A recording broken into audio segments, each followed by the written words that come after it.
All right, guys, this is Chris Wilmuth. We're back with for another episode of the Pulling Around Show. And as I promised you, a second interview with Jim McDermott. So here we are. Jim, how you been? Well, not real good, but I'm here. You're here. That's a plus. Still here. Is there supposed to be? It's going. It's going. Okay. Would you tell us who you got with us? Jeremy Freeman. He's ex.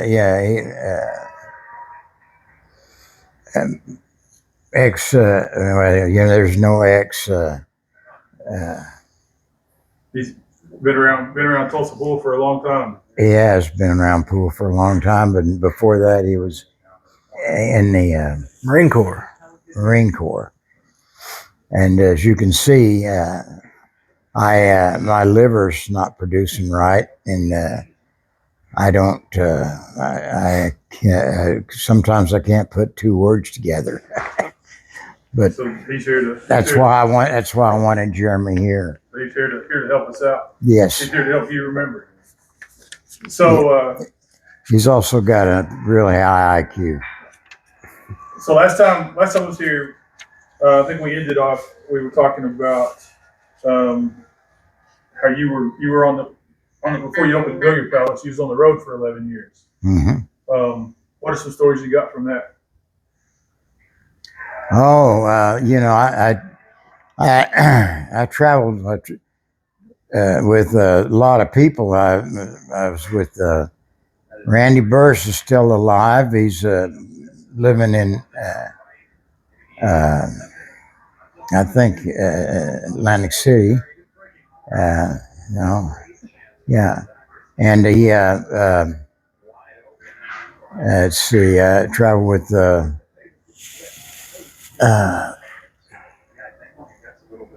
Buddy Dennis and Dick Lane, and Dick Lane traveled with me quite a bit, and later on it was Mike Betts, but my main guy that I traveled with was Sam Schonhorst. Sam Schonhorst was the toughest human being I ever met.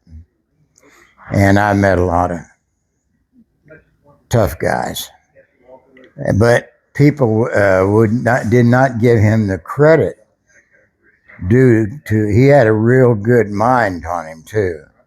While we're together, he never booked a loser.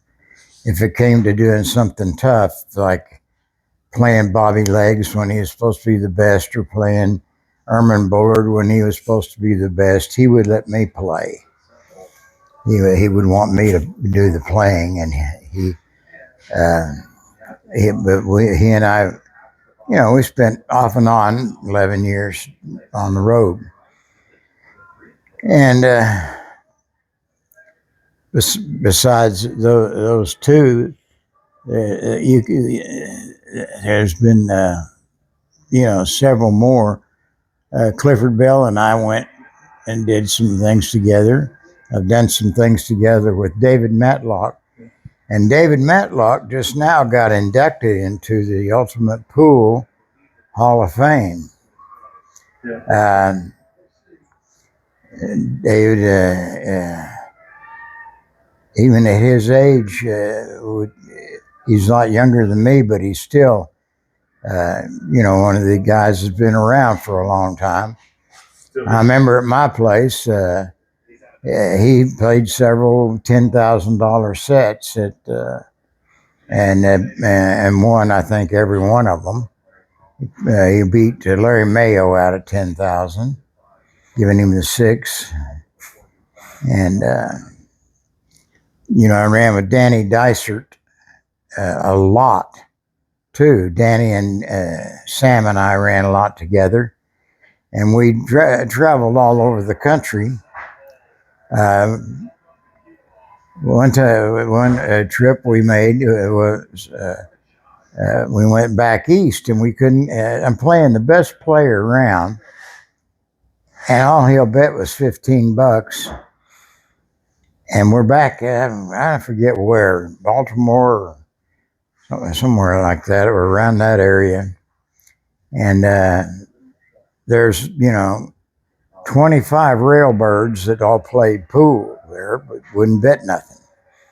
I think I bet got a little bit on the side, but it was less than $40 a game. I think we were playing for, and then I drove. I said, I've had enough of this. Can't make a living with playing pool if you got don't have any. I think probably they got played out. That area just have been probably hustled out. That must have been it, because there's got to be more. It has to be more action than what we ran into. But we came back and we went to Tyler, Texas. We drove straight through, and it's about 2:00 in the morning, and we get a motel, and in the motel they had a club that was open, and still, and we started playing at 50 a game.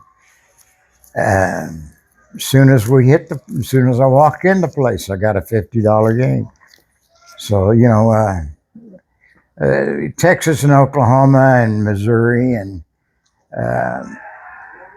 Arkansas, and they're the I think there's a lot more action. You had people coming through, like from California, or coming back from back east, and we beat everybody we played. I didn't see Buddy Dennis book one loser with me, but he did book a. We were in Wichita, and he's playing Little Stevie, Steve Rector, and Rector's beating him, and Rector just beat Herman Bullard, who was a great player. And so I'd been practicing with Stevie, and my game wasn't quite my game at the time. And he had me, was beating me, but I was pumped real well. And we were just playing $15 a game. And Stevie started beating Buddy. And he's not supposed to win that game. But I finally, I think we were close to 2,000 losers when I told Danny, I said, I'm gonna go to Chester Burke's. There's a lot of good stories about Burke, I could tell you. Burke's Steakhouse. And I said, I'm gonna go there and see about getting some action. Well, I won 3,000 there. The way I won it was I beat the youngster out of $2,000. He was one of the young players there in Wichita, and I'm stealing. And then the kid wasn't ready to quit, and so he asked Chester if he could loan him 1,000. And Chester said, "Well, give me 10% interest." Well, then Chester come over to me. This is why, Chester was a smart guy. He came over to me and he said, "Jim, I know you're stealing. I'm not going to loan him this money unless you give me 10%. So he automatically made 20% interest on his money. And because I'm going to go ahead and play. I mean, no sense leaving that money sitting there. So then I went back to where they were at the bar. It was one of those girl bars or something. And they were going back and forth, but he was still around 2,000 loser. And I told him that I won 3,000, and that I said, I told Buddy to go get his cue. Buddy had a cue made by one of the makers that gave him the cue and had bullets in the bottom of it. You know, they had that movie Baltimore Bullet. Well, I said, go get your cue and come back in. So he went out and got the car and got his cue, came back in and put it together. And I called him over to Stevie. I said, Steve, this is Buddy Dennis, Baltimore Bullet. And from then on, Stevie couldn't beat him, and we got our money back plus some. Playing the player, not the game. Huh? Yeah. Well, I'm playing. I beat a guy named Mike from Oregon. They called him Bulldog. I beat him twice here in Tulsa, or once maybe in Tulsa and once somewhere else. I don't know where, but I know I beat him twice, and he didn't want to play me anymore. And he came in up there when I'm with Stevie before this game, and Stevie was playing really well, and Bulldog wanted to play him. And I said, why don't you play him? I'd been practicing with Stevie, and he didn't miss a ball in hours, miss snowballs. And I'd been practicing with him, and I said, well, why don't you play him? And he said, I can't beat him. I said, wow. And I wanted to know why he felt that way. And I said, listen, go over and ask Bulldog if he wants to play me some. And Bulldog wouldn't play. So Stevie did get up and try. The second game, he missed a spot shot. You don't miss spot shots on bar table. Right. So I knew that Bulldog had his number. And that worked against him that's why I pulled the deal I did with Buddy Dennis and him.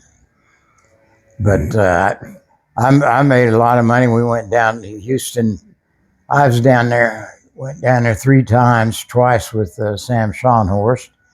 Sam played all the shortstops like Bel Air Red and Black Sammy and those guys. But then when it came down to playing the tougher players, he would let me play. And I remember a girl that was practice there, a pretty little girl, she looked at us and said, you guys need to leave. This place is full of sharks. And I think Hart had just come out with Barracuda. And we would play that song a lot. I enjoyed it. And we play it on the jukebox. And when we left, when we got ready to leave, I didn't even want to stay there because that's where all the pool players. The only reason I went there was because I wanted to see what the pool players were doing, and I don't like hanging out where all the champions are. But my car broke down. I had to have work done on it, so I had to stay there. So we went ahead and played them, and I ended up, the last person I beat was Bobby Legg. And, it just went like that. I traveled there with Danny Dysert's wife's cousin. What's his name? I can't think of his name right now.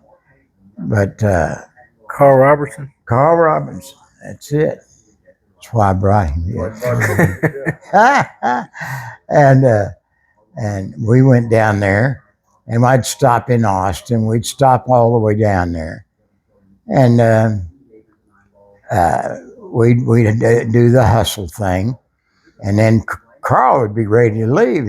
And there's still the 1 or 2 good players there that we hadn't messed with before. And I wanted, I wanted to get down with him before I left. I said, I'm not going to leave this money laying on the ground here. And Carl said, well, we can't beat this guy. And I said, well, you don't have to get in. I said, but Carl always had a lot of heart. He got in every time, even though he didn't think I was supposed to win. And I remember he after we got down there and did some things, he said, you're the guy they ought to be calling the ghost. He said, nobody knows how good you're playing.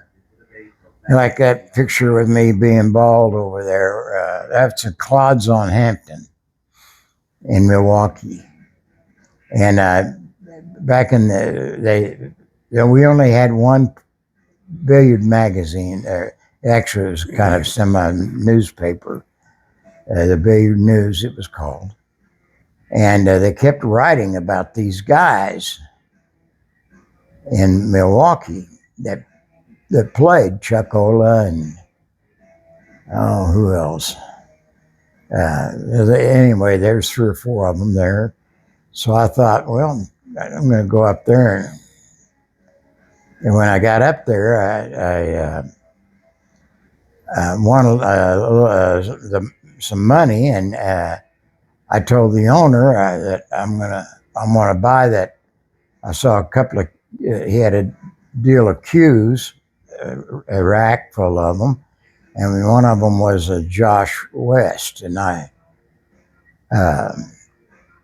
said I want to buy that cue if I win enough money. Well, I made more than enough money while I was there, and it's kind of a funny deal there. I beat this one fella, and he shot an air barrel at me. Back in them days, they did it every time. Yeah, you expect it, and it never bothered me. My friend Sam Schaunower said, "I'm going to whip the next guy that shoots an air barrel at us." I said, "No, we can't do that. Let them have it." But he shot an air barrel, and one of his friends took him out back. We could see him out the back door. They're fighting they're hitting each other. They're smack. But I won enough money that I bought that cue, and there was a cue beside it. Now, I don't know. I was using some name like Gilbert Dildine or something.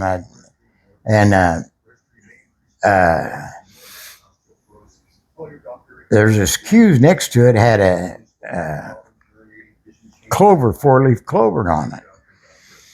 And I said, "Who built that?" And he said, "Jim McDermott." And I went, "Oh, I think he's messing with me, I think, that he knew who I was." But it turns out he's from Iron Mountain. That's where my parents are from, my grandparents. So we're related in some ways. I sold more McDermott cues than anybody. And I got an award from McDermott every year, gift selling most of his cues. But I didn't try to make a lot of money on them either. I wasn't, I remember I went to Amini's and told him that I'd give him 15% above his total cost. And and I'd buy everything from him: the cloth, the pool balls, everything. And he wouldn't do it. So I started selling McDermott's and all the other stuff. I started, and I bought, the cloth, and I'd sell home tables, the cloth, a lot cheaper than he would. And I remember he saw me at some tournament or something that I was at around here, and he asked me how come I did it so cheap, and I just said, "Look, I offered you 15% above your dollars." I said, "I buy a lot of stuff. I got 2 big pool rooms. Three, really. I had three pool rooms at that time. I had one in Broken Arrow. And so I got with John Lapardis, who I opened the first pool room with here. My brother and I, it's my brother up there and me and my grandmother and mother. And we opened our first club together in my hometown. And I learned from Georgia Barrett. She sold it to us. I learned a lot about, she's, things, the little things like if you lit more than 2 cigarette butts in an ashtray, or any kind of, the drippings off of the cup, water gets on that people, the area is dirty and they feel like they ought to move somewhere else. And so in order to keep people in your place, you had to keep it clean around their place. And I believe I'm the first pool room. The Palace had 30% women customers. And I believe I'm the first pool room that ever did that. Thank goodness more of them did that later, but that was the first one. And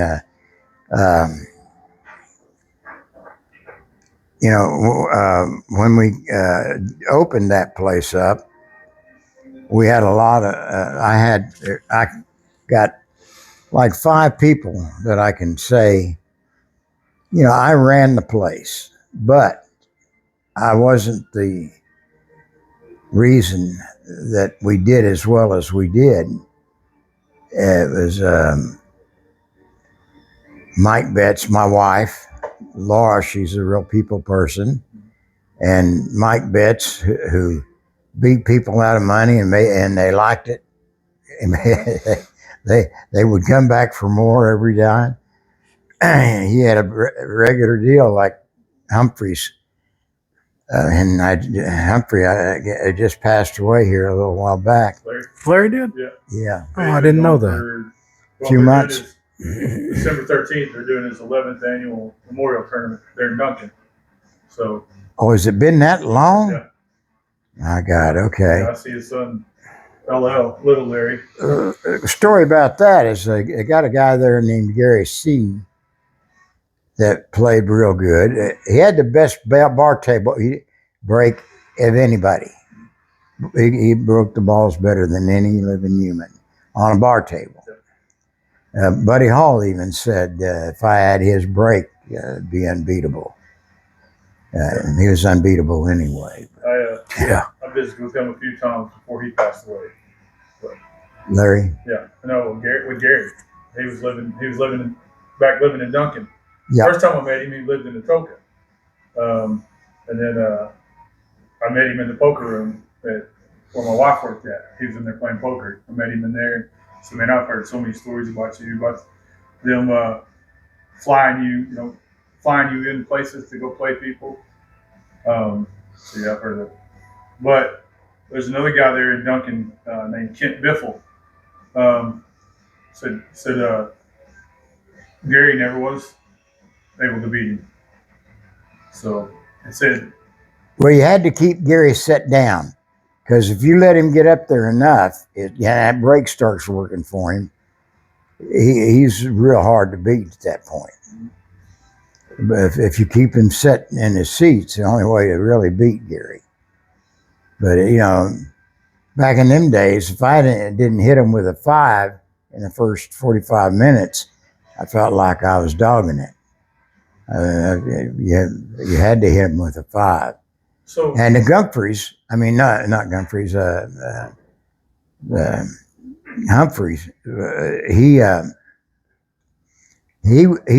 wrote me a check on a napkin I mean, I beat him out of pretty good money. I'm taking a $2,300 or $2,200 check down, taking a napkin. Everybody said in the bar said it's good. I didn't know anybody at that point down there. I said, "What do you mean you're going to give me a napkin here?" And he said, "Don't worry, it's good." Well, I walk in the next morning. I go to the bank right away. I walk in and I hand the teller the check or the napkin, and he looked at it, went and got the money, and brought it to me. You know, so I guess he was kind of in the oil business. Been down there in Duncan, and he. Then he went in the land business, didn't he? He bought something and just growing produce at. Yeah. So he had the money. Yeah. So back when you were on the road, when you were done, when you were through with the town, how did you decide where to go to next? Well, back in them days, there was a bar. I mean, a bar or a pool room every place you went, and they all, the bar tables had only been out about 10 years or 8 years, something like that. When they weren't real popular, but maybe for 4 or 5 years, and you didn't have to have too much, but I did have the best book with names in it of places to go, people to see. I had the best book like that, and I loaned it to Holden.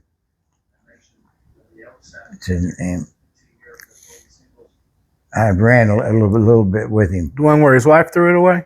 Yeah. It was your spot book. That's what John Guffey called it. His spot book. Yeah. I wrote down some of the things that later that had the spots, but you'd hear about them as you went. And I had the best spot book. Like when Buddy Dennis called me, I'm one month away from getting my master's degree in OSU. And Buddy Dennis called me and said, "Jim, I want to go on the road. I'm going to come by. Can you go with me?" And I said, "Buddy, I can't. I'll give you some spots, but I can't go on the road with you because I've got." As soon as he got there, I left. I've never missed that. What do I need a master's degree for? But I wrote some of the places down, like Denver. You had Rainbow Billiards. I got who the owner was. AAA Billiards. The 4x4 bar. The guy named Leroy to play. The Gay 90s. Dave, the Party Time Bar. Pick and Sid, golf players. I've got probably 4 pages of that stuff. Who is a sucker? Oh, the man I made the most money with was Ronnie Phoebus. Ronnie gave everybody a chance to gamble with him. If he met you, if he's walking by you on the street, he'll look at you and say, "What do you do for $1 or $2?" I mean, he got action where there was no action. I made so much money. I don't even like putting that down there but we made a lot of money together. And one year, and we kept track of it. But like Cushing, there's Jerry Drumright, there was Ray and Gary Starnes. Elk City, there was Doyle Phoenix and Mike Sayer. There was Ronnie Phoebus, and when I first met Ronnie, I beat him down around Muskogee, and he wanted to know if I had anybody else up around my area that wanted to play. He had a lot of gamble. He was I call him 4-star general, a sucker. That was a sucker in my book. I hate to put it like that, but But he went and we went up there. I took Dick Lane and Donnie Fawkes up there and introduced introduced Dick Lane as Donnie Fawkes. But there's some big cowboy there that knew Dick. And said, They were up in Miami, right? Up in Miami. Yeah, telling the first one, yeah. And so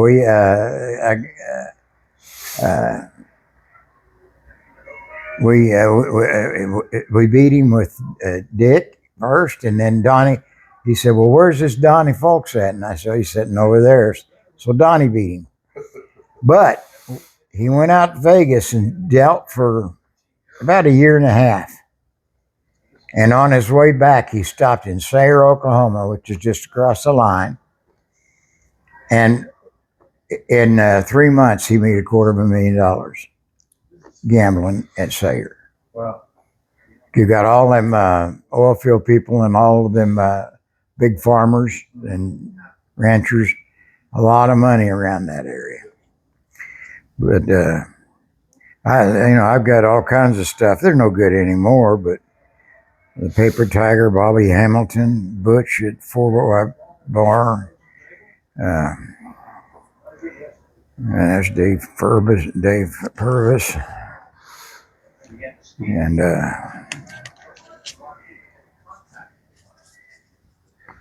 So how did owning the pool room change your perspective on the game compared to being on the road?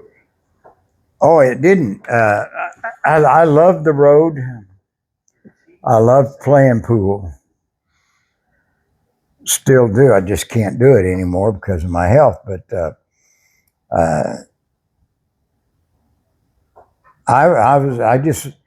I met so many people on the road that when I got a bar, a lot of them like Dave Piona, I beat him. I didn't book any losers after the first year that I was running with Donnie Fawkes. It was actually 9 months and I could beat Donnie. But I could not beat him when I first got out of the Navy. He's the one that you quit running around with because He was Snaky. he would do things to you. You didn't know if you were it. If you're be partners. But I've had some great partners. Donnie Fawkes taught me be careful about my partners. Sam Shaw Norris was a great partner. Buddy Dennis was a great partner. Buddy's only problem was his wife. His wife was a pure. Understand. And Randy Burris was great. Ran on the road with him. We made a lot of money together. Never booked a loser and played anybody. Did you ever get to a place where you didn't think you were going to make it out? Well, I don't know. See, that's a hard one to say because of kind of the way I looked, and I carried a 25, little 25 semi-automatic in my back pocket, and I didn't really have that much problem. I had my problem from people wanting to rob me later than that. When I was on the road, I didn't. I know certain people have had problems, like Omaha John. Like Omaha John, he got robbed. C.J. Wiley got robbed. I beat C.J. Wiley when we played up in Ponca City. Broke even with Dave Matlock when I was playing after 12 hours of play. And David became the greatest bar table player after that. He was head and shoulders above everybody else. That's a good picture of David right there. I want to go to Olathe and interview him, but he won't stay still long enough for me to catch up with him. And he's I don't think he's proud of the fact that he gambled for so much as a I think I told you in the last one the story about him playing the fellow that came up from Texas that had just beat Alan Hopkins. Yeah. He didn't miss the ball for 6 hours. Missed no breakable balls for 6 hours. The other guy, for 4.5 hours, only missed one ball. And after he missed that ball, he was 18, day one, 18 games straight. Good stuff. And for the dough. And this is for the guy that just beat Alan Hopkins. And, Alan, great player. Mm-hmm. Alan plays tuck and roll. Alan's one of those obvious tuck and roll players, just like Bushwhacker. You can watch both Alan and Bushwhacker and see them use tuck and roll. Buddy, you couldn't see it unless you knew what you was looking for. Buddy Hall. But,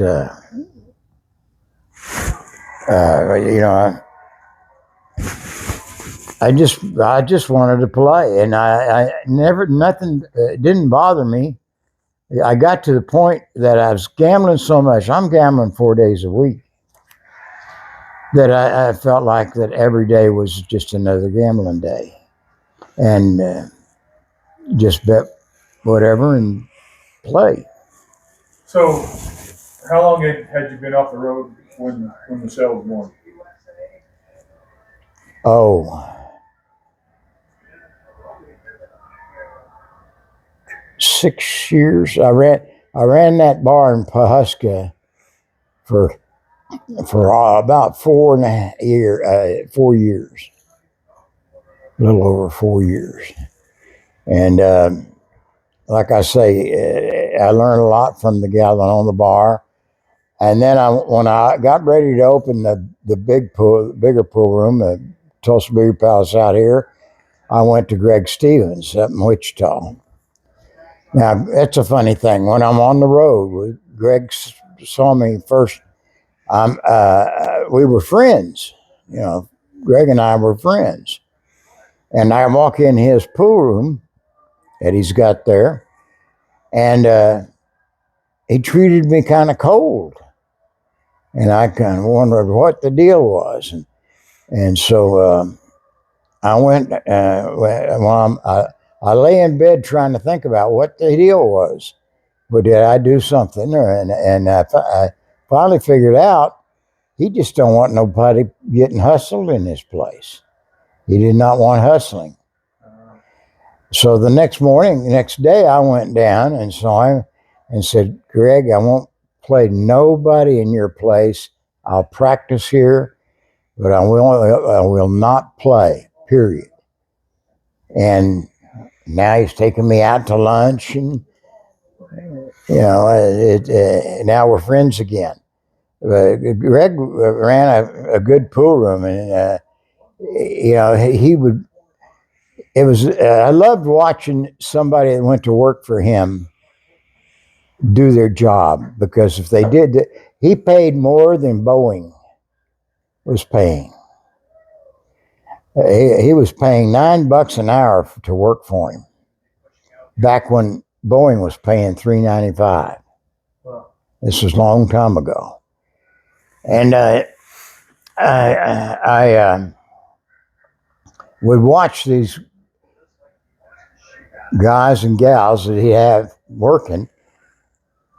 They would brush the table, check the bathroom every 15 minutes, and still take care of the bar. He didn't have beer, but at first, but he did. He sold pop and things like that. They're running for their whole shift, but he paid so good that they wanted it. And if he came in and caught you on the telephone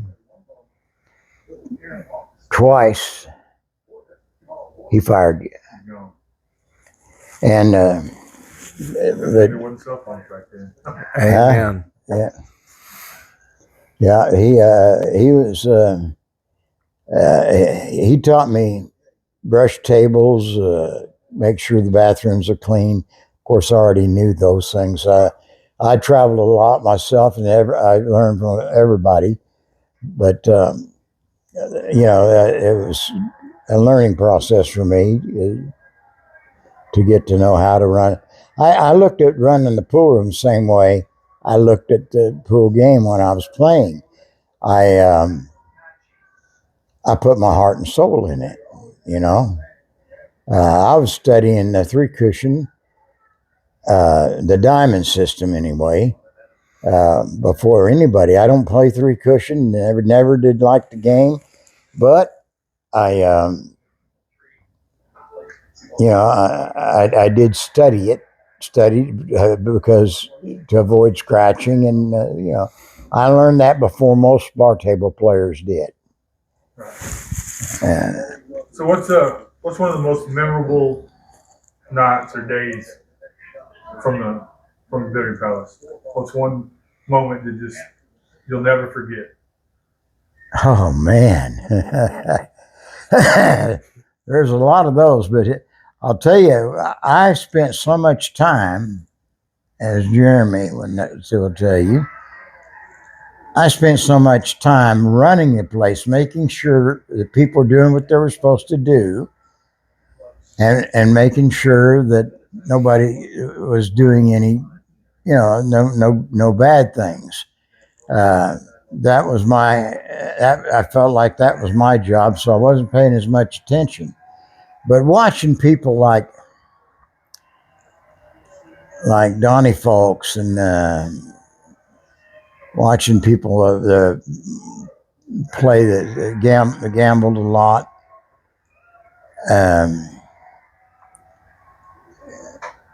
Dave Matlock probably, I just love watching him play. He's I don't look up to but a few people. Buddy Hall. I always looked up to Buddy Hall and Dave Matlock. Dave made a DVD of called the Bar Table Champion something, and he did it with Steve Mizrak. And at first, Mizrak was kind of blasé about him and kind of putting him down. And he'd say, but then he'd set something up and say, "What would you do from here?" And Dave would bend over and do it. This is what I'd do, and he never missed. He never had to retake anything. I think he told me he did have to do one thing. I don't know, but that's it. And making a whole tape of tough action. I've got it, but it's VHS. The dinosaur. But watching those guys, watching James Walden. James Walden, great player. Jack Hines, just I loved watching those guys play.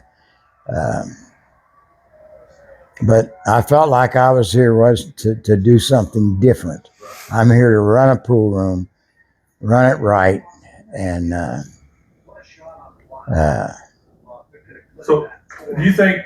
So I know there's not a 24-hour pool hall in Tulsa anymore. Is it? no. Do you think Tulsa would support that again? I don't think there's one in Oklahoma City either. No. But, Yeah, sure I do. But the thing that we do wrong, the movie should have been a great movie, Pool Hall Junkies. Should have been a great movie. But every other word was the F word. And it didn't have a PG rating. I saw the Hustler when I was 13. Fell in love with the game. We need something that is, without showing, Scorsese shows the bottom part of anything he does. He had to show the band playing, smoking dope and all that other stuff. He shows. We need a good movie that doesn't. The kids can go see. What's some of your, Jeremy? What's some of your fondest memories of Bigger Palace? Oh gosh, seeing David and Bill Meacham play the finals of a big table tournament, and they made it look like a little bitty bar table. That if you got a shot at a ball, it didn't have to be open. If you got to shoot, you were out. And realizing what pool could actually be like. Oh man, I remember going to the old Palace over on 12th and Harvard, and every table was full, and the cheapest set going on was for $300, and that was just they were just over there. That wasn't considered action. There was so much action in that place. There'll never be another place like that one. It was amazing. But I don't think people give Jim enough credit for running the room the right way to support that. You couldn't go in there and act like a fool because you wouldn't be there anymore. And he talks about brushing tables and stuff. As one of the people that have worked for him, if somebody came and got a rack of balls at the counter and they went over and sat down and smoked a cigarette and they left and never hit the balls, you had to brush the table, put the chalks with the head string, wipe down the rails, clean the ashtray, and if there was any trash on the floor, it didn't matter if it was a gum wrapper or a speck, you picked it up. End of story. Yeah, every time I went He ran the best place. it was always clean. Everything I ever learned. It was the same way. Everything I ever learned on how to run a pool room was from him. Well, and Dan Tull at Shooters. I like the way he did things too. So what's the biggest match that was ever played at Bigger Palace? And I know that Alex and James played that $12,000 headsets. There were two headsets that equaled $12,000. There were two guys at the old place that couldn't make a ball that played a race to 7 for $35,000, and neither one of them could make a ball. And with a whole gallery of vultures, everybody's saying, "Well, hey, can we play? Can we play?" No, they couldn't make a ball, but they knew they both played pretty close to even, so they considered it fair gambling. They wouldn't play with anybody but themselves, and people were just salivating trying to get on that. That'd make for a long video. I know that. Oh, it was. So, how did Michelle feel about growing up in the pool hall? Oh, I think she loved it because of her uncle Mikey, Mike Betts. Mike lived with us. Him and Sam Schonhorst were my best friends. Sam was a longtime friend, and Mike was a good friend. He took care of her a lot. He helped me raise her. Thank God we had. People don't give, Donnie Folks, Dick Lane. They were all there at the beginning. Sam Schonhorst. And these are guys, all of those guys I just now named are from my hometown. And great pool players because we had a good place to play as kids. And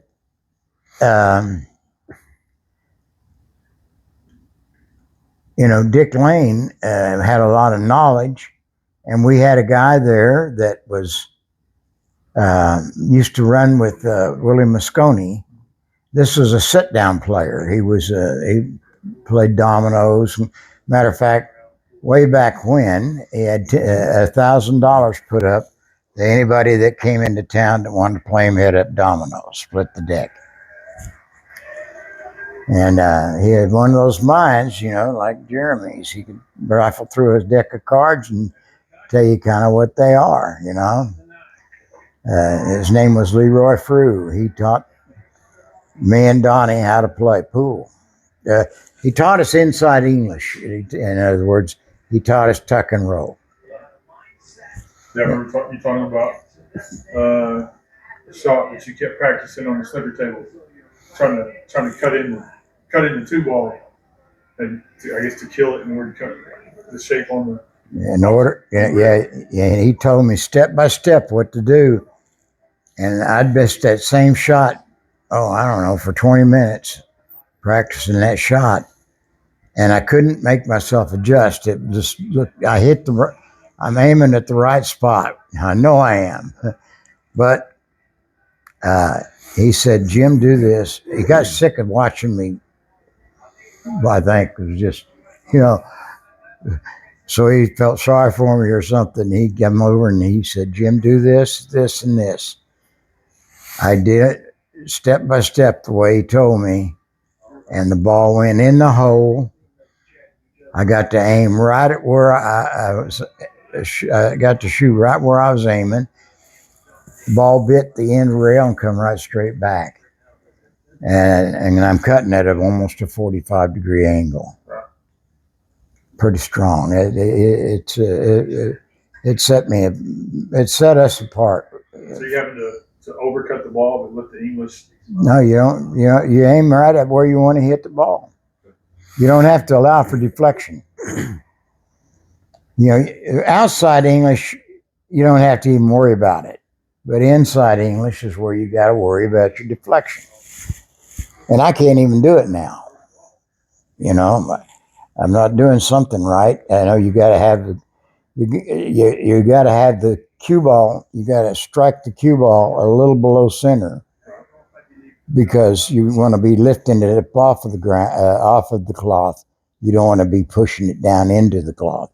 It kills some of your action, and it makes it bite.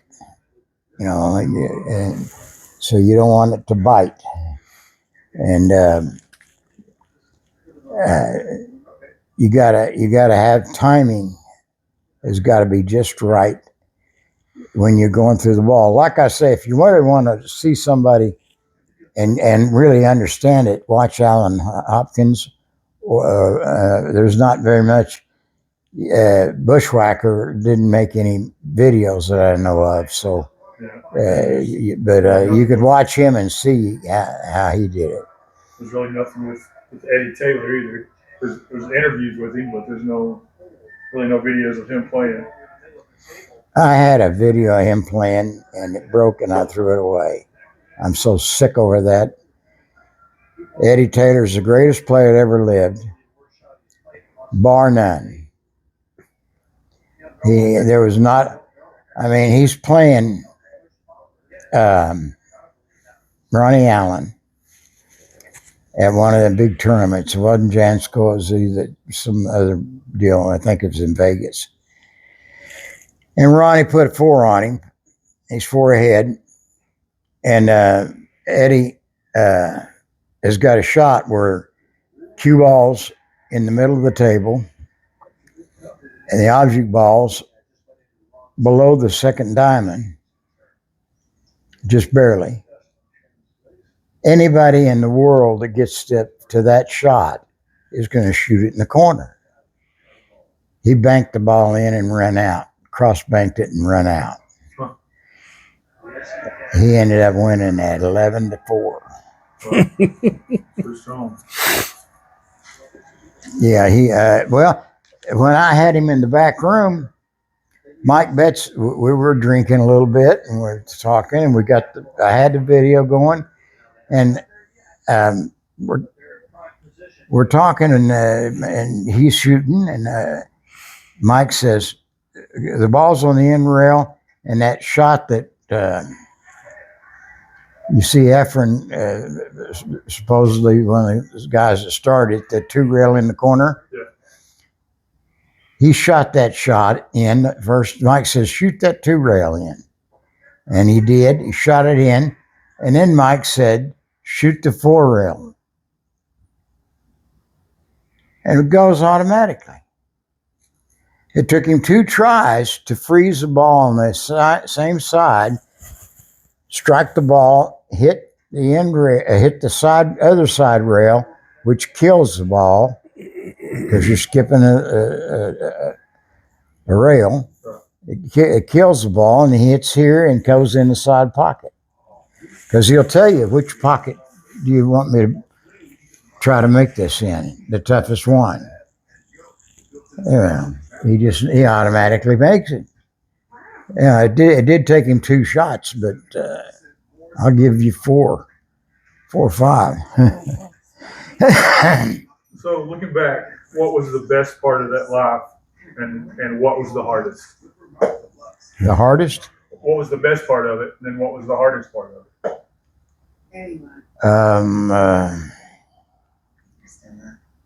Well, I was real happy with the way I was playing at one point there for about 3.5 years. I played a lot better than a lot of people give me credit for, and I wanted it that way. I didn't want to get to be known. Changed my looks. You might see me with a beard one time and Fu Manchu next time, and then bald. I just changed my looks and went back. It's like Danny Dasher said.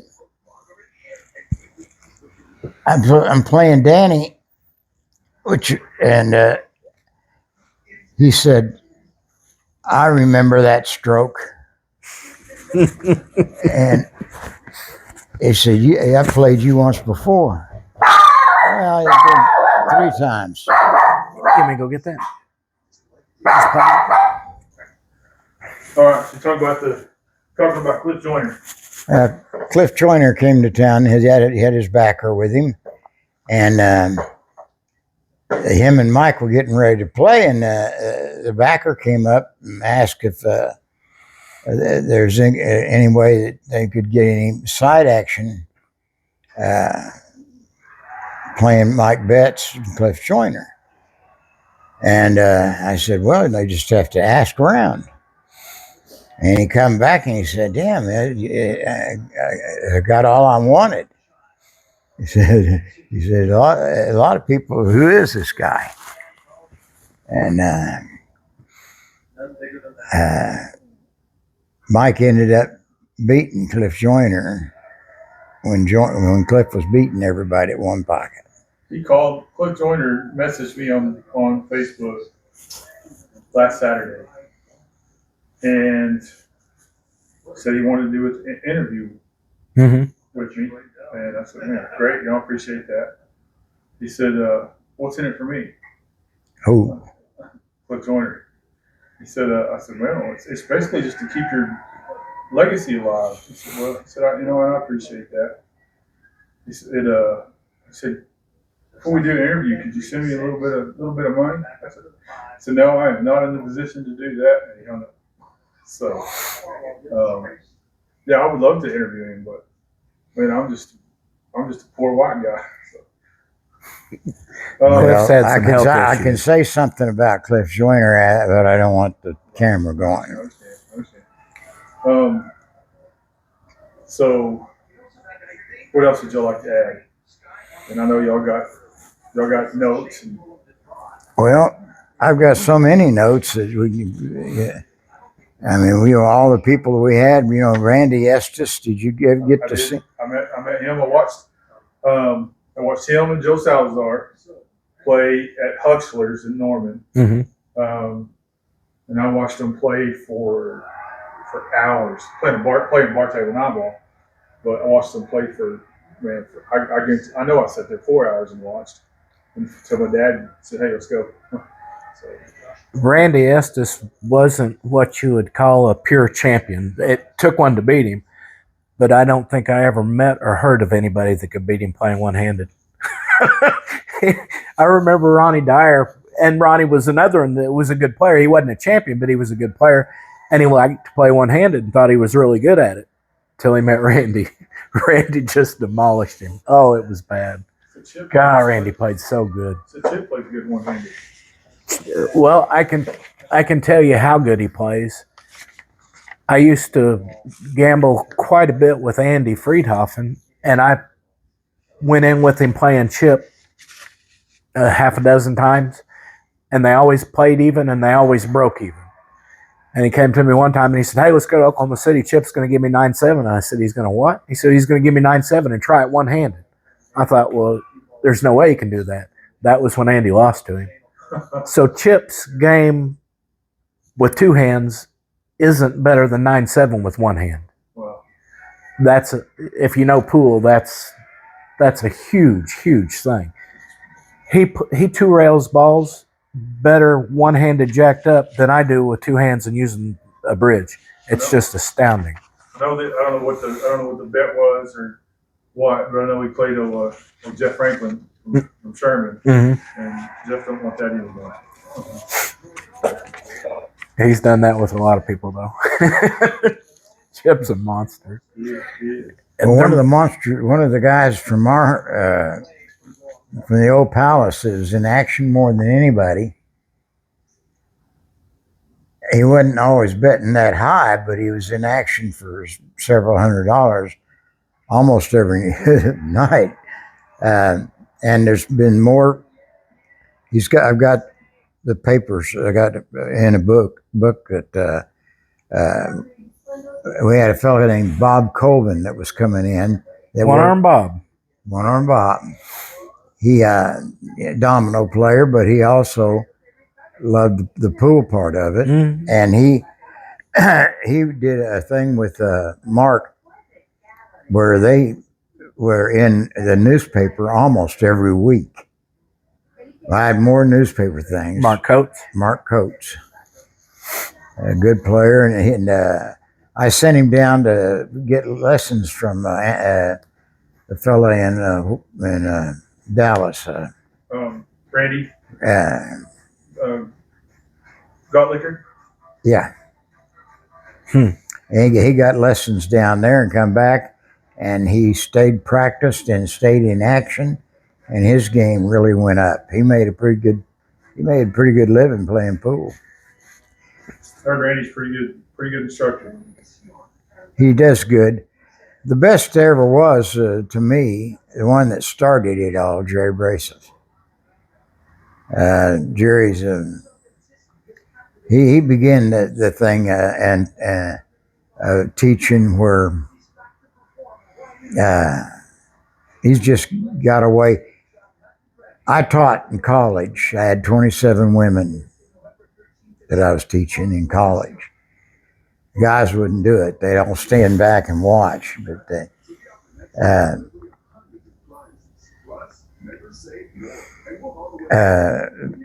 Jerry Bryce's,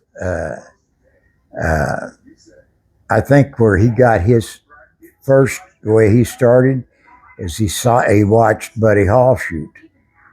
He's the first one that taught set, pause, finish, freeze. And I enjoyed that. But Randy's as good as any of them, maybe better than most. I heard Mark Wilson. He's real good. Mark's real good. Mark was a good player, too. And, Well, Eddie Taylor must be pretty good. Look what he did with Buddy. Eddie taught Buddy. Mark Samant. Mark Samant. Eddie Taylor taught Buddy. Right. But in Mark Samant, and his name, he's another instructor from like Denver area. I don't know that one. Marcus Samant Don't know him. and Sam Deep. He might be later than me. When I quit playing pool, I quit. Like I say, I put my whole life in the deal. And I think I told the story about it, Randy Wallace, the cigarette load last time, didn't I? I don't think so. I listened to it on the way up here. I don't remember. Well, Randy and I was traveling with Donnie Fulks, and at this point, I could not beat Donnie. Right. And I was a little. I've always been a little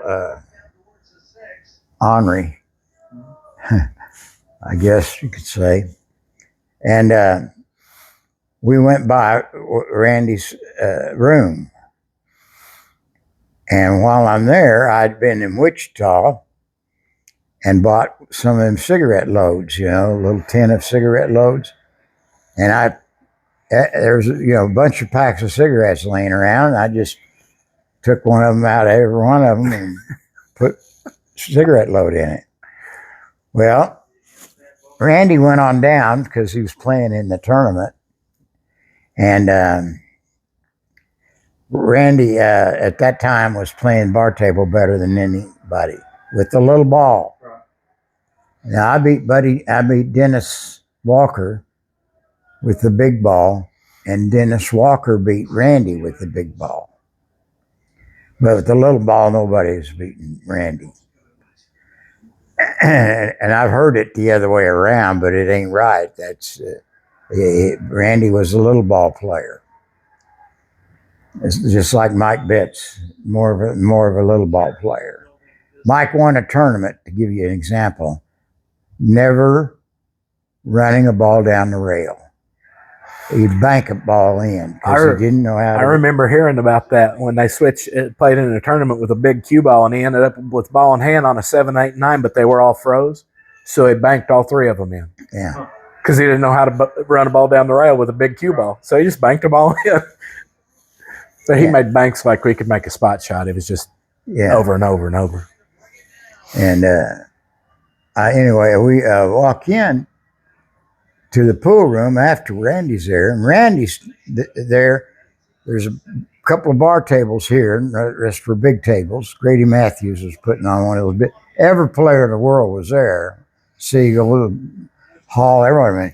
And Randy's challenging them all. He's got his hands. I can't lift my hands because I broke my shoulder, but. Sorry. And Randy's got his hands up in the air, pointing down like this at the bar table. Says, "Anybody want a light on the bar table?" And he's got his hands up in the air. And just then, Donnie and I walk in the door, and we see him do this. And he's got the cigarette hanging out of his mouth like this, and the load goes off. And Randy's standing there, turned pure white, and just stood there for about 30 seconds. It jars you. And Donnie's rolling on the floor. And I didn't tell Randy who did that to him till later in life. Yeah, confused the shit out of him. But you know, my favorite road partner was Sam Schonhorst. Then the rest of them were all. Randy Burris was great, but Mike Betts was. I tell you what we did with them when we had the local tournaments. We had a 4 to 10. Well, Mike was a 15. Wow. We didn't have to put him as a 12 or 11, 15, and he still won. Yeah, so that guy could play now. And he had a bad sickness. If he hadn't had that, he would have really been able to play. He had cancer, and they messed that up. He had colon cancer. I come up here one time to play in the tournament. I was running around with Charlie Bryant, and I don't remember who was running your tournament then, but just because I was with Charlie, they put me as a 7. Me and Charlie draw each other in the first round, and I beat him. He said, "Man," he said, "you ought to just let me have this." He said, "Because I got a better chance of going further than you do." He loses his next round. Does wind up beating somebody else. And then I think he loses to James. And then I bought James in the Calcutta for $150. So you did really well. I did do good. And then he didn't buy half back. The guy that was Joey back in the day. Mm-hmm. Yeah. Well, we had some great stake horses. That's another thing that made the place. Yeah. You know, Bill Dugan, Burl Horn.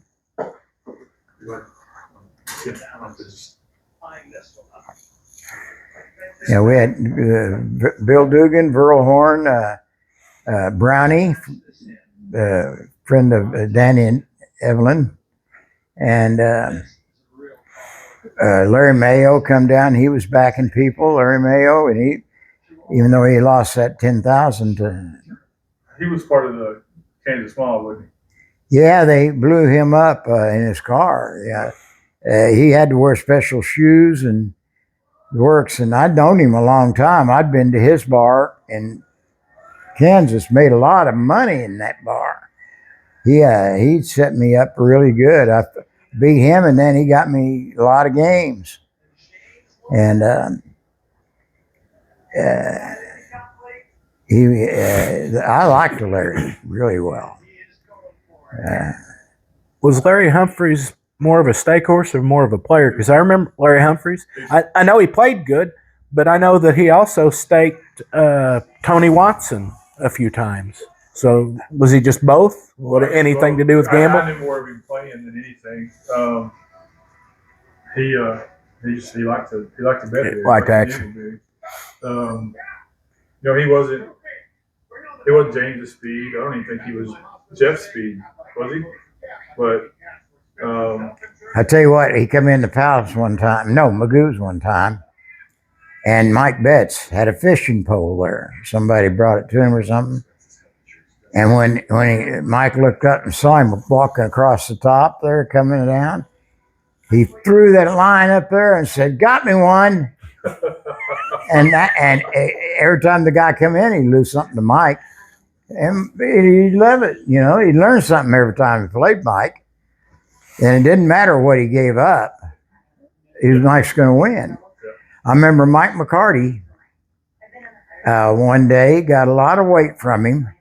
And Mike wasn't feeling good. And Mike McCarty won $5 off of him. Come $5 ahead of it. Well, Mike McCarty went down and had that framed. And we put it on the wall there forever. yeah. You have Mark sign it? I You don't should know. have. If you could beat Mike Betts out of $5, you had won a big tournament. Yeah. That We had was a guy in Lawton. His name was Troy Enzi. Called him the Milkman.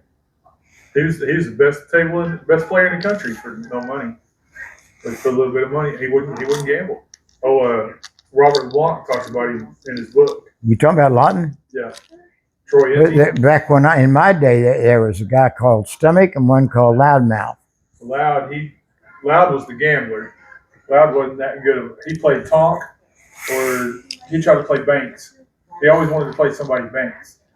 But and I never get to meet Stomach. I played in a couple. He'd done a memorial tournament for him a couple times, and I played in one of those, but never got to meet him. Yeah, I played them both. There's a lot of good Indian players down there. I think Del Cable was probably one of the best. But then I was asking the other day, I put out there, who was the best Native American player from Oklahoma, and everybody said Jay Echohawk. Echohawk, yeah. Jay Echohawk.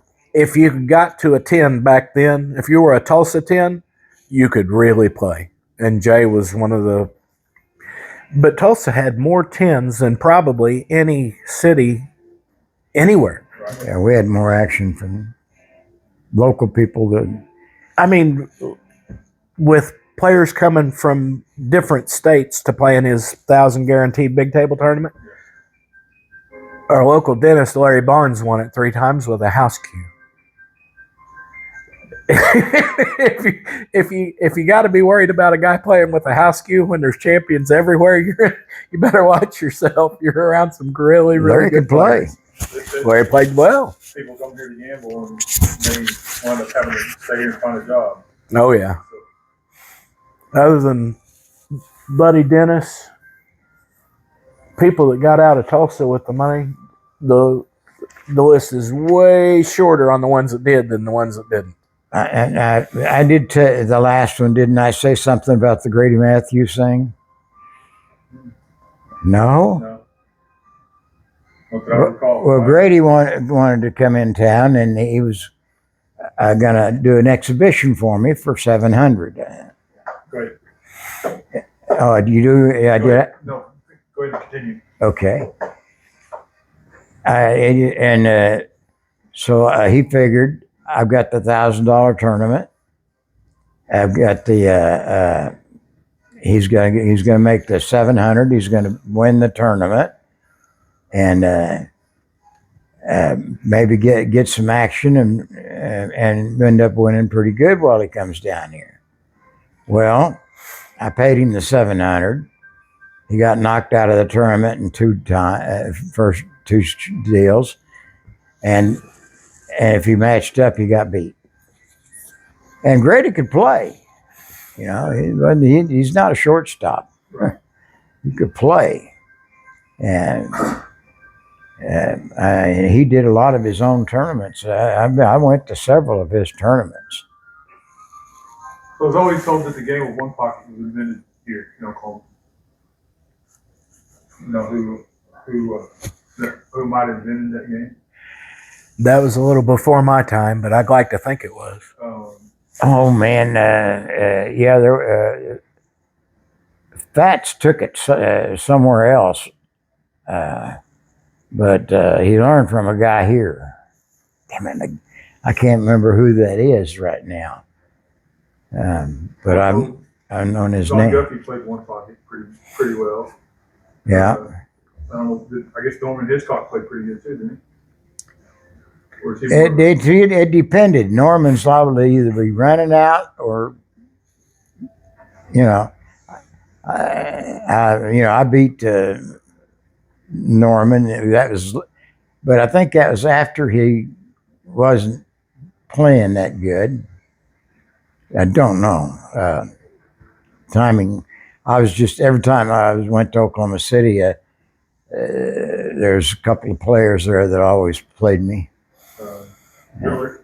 Huh? Gary Bright, wasn't he? Well, Driller and I got to be friends. Yeah, I beat him out of some money, but Gary Drennan was the real. Gary Drennan, we got to be good friends. I liked Gary. He'd come down to Palace some, and but I played him, years before when I was playing real well, and he didn't have a chance really. I was supposed to have done a second interview with Walden last Thursday, but it kind of fell by the wayside. I'll tell you about that after we turn the camera off. Well, Walden played awfully good for a while there. Yeah, I don't know how long he did play good. That's strong, but he was really strong for a while. So he struggled a little bit with Michael Coltrane when he come to town. Remember that match? Walden and Michael Coltrane? I would have thought Walden could beat him. Well, he gave him the 8. Yeah. Yeah. Yeah, and let's see. Did he ever beat Scotty Townsend? Did James ever beat Scotty Townsend? Everybody beat Scotty Townsend for a while there. And the last trip, though, that he made, I beat Scotty.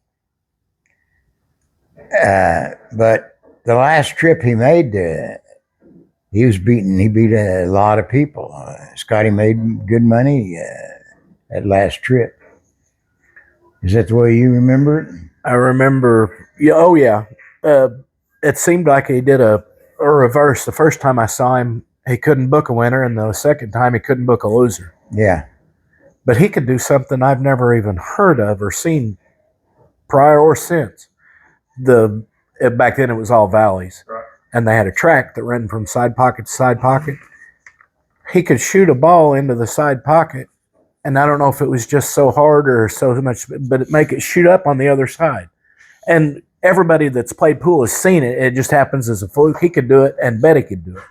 Yeah, And I never saw anybody else do that. I had to happen to me one time. I was playing a tournament. So I'm from Ada, and over at Tecumseh, they had a Friday night 8-ball tournament every night. These are the old Dynamo tables. Mm-hmm. Okay, and same thing. I was shooting a shot, and I had to shoot it pretty firm and come around the table to try to break these two balls out. 8 was one of them, and I hit that sucker, and I made the ball come around, busted it out just as pretty as you please. I think it's either the 3 or the 7 ball, but it was laying on the other side of the table, and I was getting ready to shoot. He was like, "Hey, the ball's still on the table." I made that ball. I said, "Yeah, but it come out the other side." I don't know what. Well, the ruling is Scotty supposed could to be, make but, that happen. I don't know what the ruling is on that, but I didn't get to. I've only had that happen to me once. I've seen some unusual stuff in pool, and a lot of pool players could do something not pool related that was just astounding. Steve Rector could take a quarter and bounce it off the floor and back into his hand so quick you could hear it, but you couldn't really see it.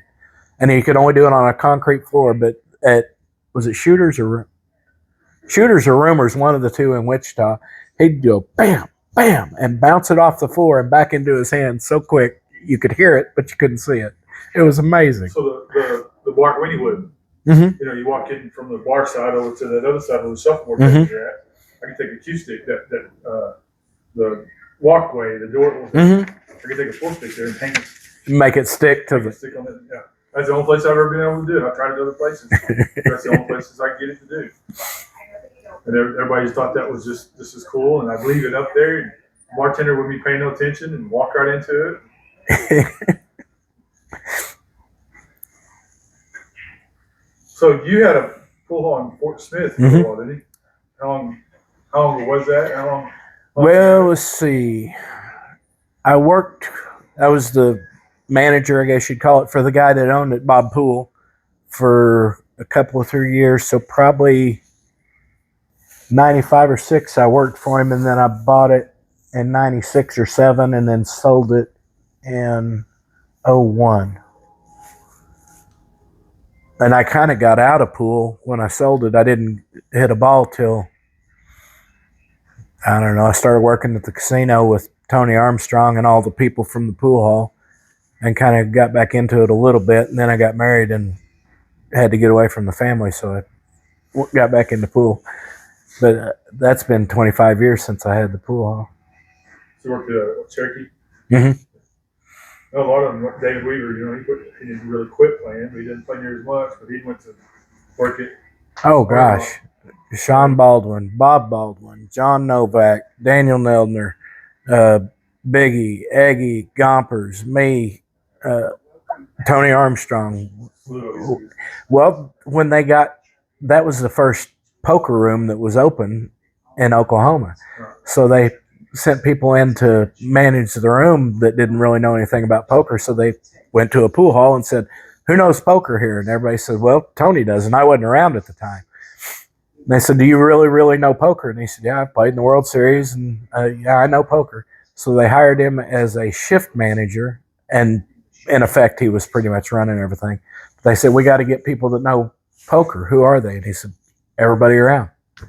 So the pool almost got dead for a while because everybody got jobs as dealers or shift managers or poker room managers. So is that why the Palace shut down, or is it because of poker? I mean, because of the casino? Well, it was a combination of a lot of things. One of them is casino. The other was they passed that no smoking law. And nowadays you can get away with it, but back in those days, yeah, a guy wants to go out and play a game of pool and enjoy a cigar or a cigarette, you know. And none of my rooms were smoky. The first Palace was a little, but what I did every morning at the Palace, it was starting about 4:30 to 5 o'clock, is I would go in and clean the bathrooms. And I had to do it myself because I did something you're not supposed to do. Clorox with Ammonia? Bleach. Right. Clorox is bleach. Yeah, Clorox. Clorox and ammonia, if you mix those, you can make a poison gas. Yeah. And I did do that.